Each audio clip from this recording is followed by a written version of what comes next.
आज बुड्ढी सास मुझे बुलाने के लिए मेरे पीछे पीछे मेरे मायके तक पहुंच गई। अब तो मुझे ससुराल जाना ही पड़ेगा। तो मैंने फटाफट से कर ली थी पैकिंग शुरू और बैग वैग डाल के निकल पड़ी थी अपने मायके से ससुराल की ओर। बुड्ढी सास जो बुलाने आई है तो जाना तो पड़ेगा ही। फटाफट से टुक टुक वगैरह बुला लिया था और अब हम जाना था पिथौरागढ़ चुंगी। और जाने से पहले बच्चे दोपहर के 3 बज रहे थे तो बच्चों को आ गई थी यहाँ पर नींद और फटाफट से पिथौरागढ़ चुंगी में आ ही गए हैं। तो फटाफट से पहाड़ के लिए सब्जी ले लेते हैं और पहाड़ के लिए बसें काफ़ी कम चलती हैं तो उसकी वजह से जो गाड़ी मिले उसी में बैठ जाना पड़ता है। तो यहाँ पर हमें देखते देखते आधे घंटे बाद मिल गया था एक ट्रक, उसमें बैठ गई थी। मैं सोच रही थी ड्राइवर तो था नहीं तो हम ही बैठ जाए। और शिवेश यहाँ पे टैंक दिखा रहा है क्योंकि वहाँ पे ना बड़ी वाली कोल्ड ड्रिंक नहीं मिलती है। तो मैं सोच रही थी इस गाड़ी को चला के भगा के ले जाऊँ, लेकिन भगाया नहीं, उतने में ड्राइवर आ गया तो हम लोग बैठ गए थे। और इसमें ना हवा भी मस्त लगती है और जिन्हें वॉमिटिंग होती है ना उनको भी वॉमिटिंग नहीं होती।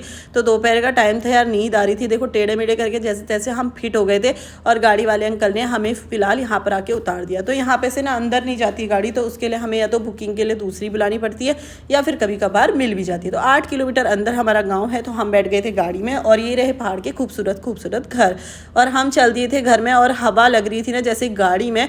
तो बुड्ढी सास तो यहाँ पर घोड़े बेच के देखो सो गई थी। उसके बाद हमने कहा चलो भाई फटाफट फटाफट चलते, ठंडी ठंडी हवा लग रही थी। और आज रास्ते में मैंने ना बाग देख लिया था, ये जो वाइट वाइट बने ना उसके पीछे। और ये देखो यहाँ पे वाइट वाला पहाड़ है।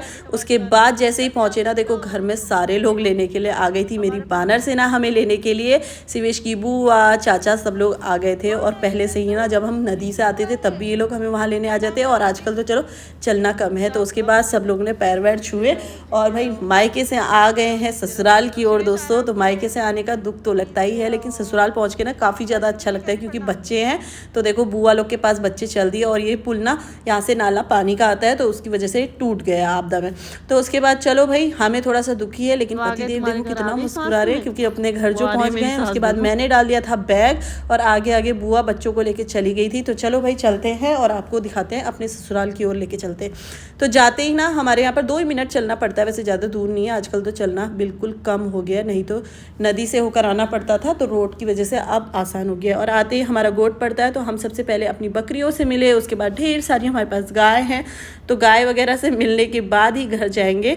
तो देखो यहाँ पर आके ना पहाड़ों में आके ना हाथ जोड़ना मत भूलना, नहीं तो ना देवता लग जाता है यार। तो मुझे याद आ गया था, यहाँ पर आके मैंने हाथ वाथ जोड़े भगवान को और चल दिए घर की ओर। देखो वो जो खेतों में मैंने गोबर डाला था वो भी दिख रहा होगा। और आजकल हमारे घर में कलर वगैरह चल रहा है तो 2-4 दिन में भैया ने घर को मस्त चमचमा दिया था। और उसके बाद हम सीधे आ गए थे शाम को चाय पीने के लिए छत में। और आमा लोग पता है नीचे ना सब्जी की भी तैयारी कर रहे हैं। आज बनने वाला था कद्दू हमारे घर में। और बच्चे आके इतने खुश हो जाते कि आते ही देखो सबसे पहले दुकान को भाग गए। तो चलो आप दिखाते हैं आपको अगले वीडियो में अपने